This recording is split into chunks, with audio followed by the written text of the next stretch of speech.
and then the first sound they make on the oboe will resemble an oboe. Hello, Opophiles, and thank you for joining me on this revived series, Technique Tuesday, in which we talk about technique on a Tuesday. Today, we're talking about tone production, how to get a little bit more of your own personal, beautiful tone. Everybody's a little bit different anatomically, and that's why we all sound different on the oboe. We also have different tastes as far as like what we're listening for. So you might favor a more complex tone with a lot of different overtones, but all of us need to be able to control whether we're playing bright or dark or loud or soft and where our pitch center is. So this is a read alone exercise that I learned from a few different teachers. And today I wanted to share with you some advice I got from Peter Cooper, who is the principal oboist of the Colorado Symphony and professor of oboe at the University of Colorado in Boulder. So let's hear from him first.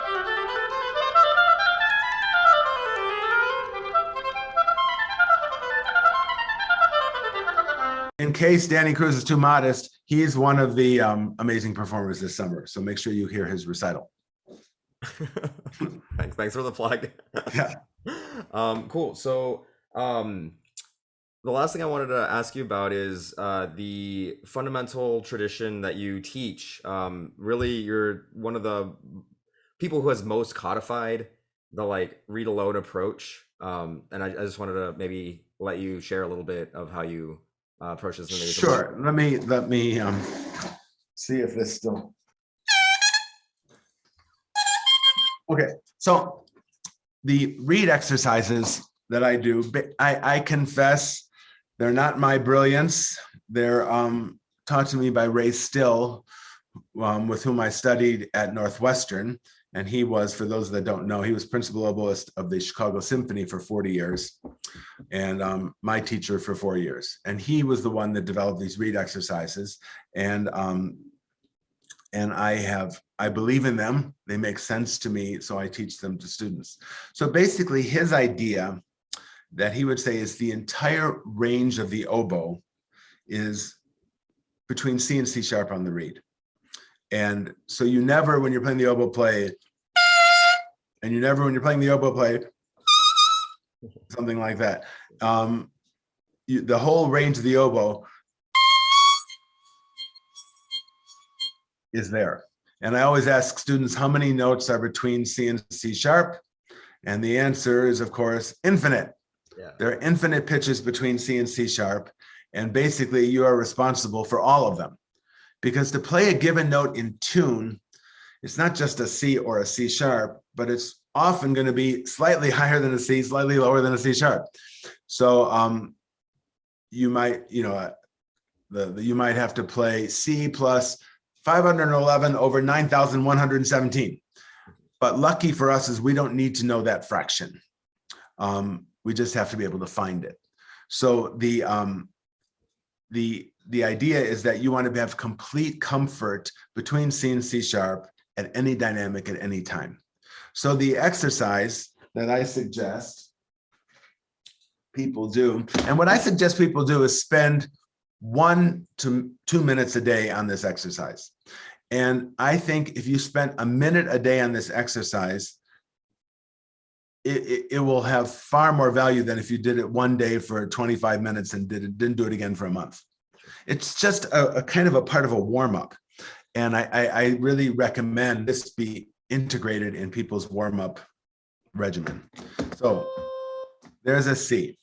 So first. Sorry, Professor Cooper, is your original Yes. sound on? It is now. Okay, thanks. Okay, so there's a C. And first, you just want to make sure you can play a C on the reed. And that C should not feel like you're squeezing up or desperately dropping down. It should feel somewhat in the middle. Just a comfortable note. What often happens with students is when they, especially younger students, when they try to do that, their first note is like that. And so the teacher's responsibility is to make sure that the reed is not desperately flat, first of all, that the reed can play a C in tune.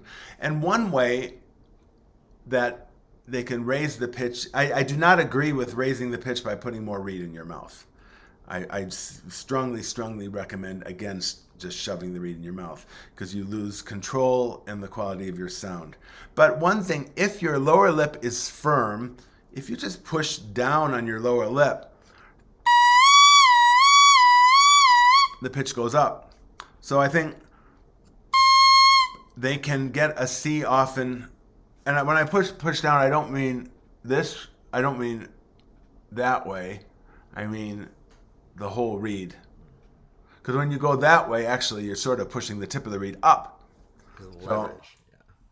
Yeah, exactly.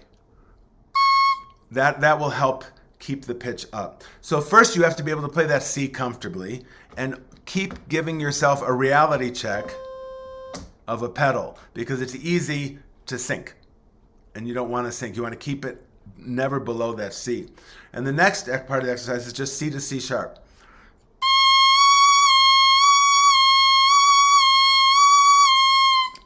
Double checking the pedal. The next is play the C loud, the C sharp soft.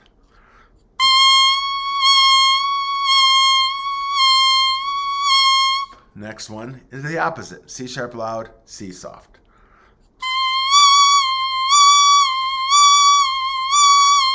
And the last one is triplets. And the reason we do triplets is because then the loud note alternates between C and C sharp. And again, keep your reality check pedal.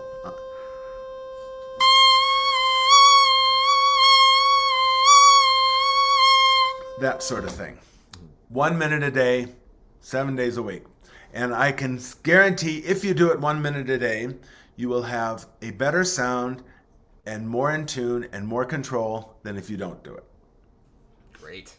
It's just a quick little thing. And for those of you that are teaching, if you hear a student who's playing Handel Sonata or something and they sound like they're very flat and unfocused, have them take the reed out and see what pitch they're playing, and you'll find they're probably playing something like that. So if you can have them comfortable playing that C to C sharp,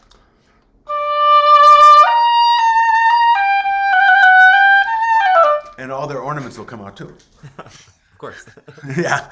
Anyway, but you'll find an amazing immediate improvement in sound quality if you can get them to play C and C sharp. And if I was starting an oboist from scratch, I would start them with that. Before they put the reed in the oboe, I would have them make sure they could play C to C sharp on the reed. And then the first sound they make on the oboe will resemble an oboe. Good. Yes. It will be. I had this student in his 70s. He's writing a book on. He took 12 lessons on every orchestral instrument, and he was writing a lesson on that. And I'd never started a student from scratch in their 70s before, and I started him with that C to C sharp on the reed, and he made a very pleasant sound on the oboe. Good. He was not necessarily ready for the New York Philharmonic, but it sounded like a pleasant oboe sound. Awesome. And which is more than he thought he'd be able to do. So there you go. Great. Thank you so much for sharing that with us. Yes. That'd be awesome. So in my own personal practice, I find this works best like first thing in the morning. Ooh. New read order. So in my own personal practice, I find this works best in the first thing in the morning. When I'm not practicing yet, I want to be pretty fresh in my mouth. And I like to do this with a mirror, just kind of noticing which muscles in my embouchure are actually working to create the tone sounds I want. Okay, so I actually like to practice this with a tuner, and I'll put the tuner on the tone. On this chord tuner, you get it by pressing this bottom button where it says sound. And then you can usually toggle the pitch that it sounds using the arrows. So I'm gonna put it on a C, and just try to match that C.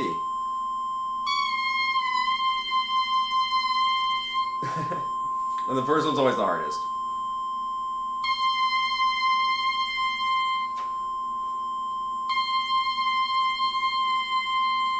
Just checking with the face muscles and making sure in the mirror you can kind of see what's working. I know it's hard to see with my hand in the way, but you know, you can meet with your teacher and kind of work out what needs to be engaged. And then I'll start changing the pitches.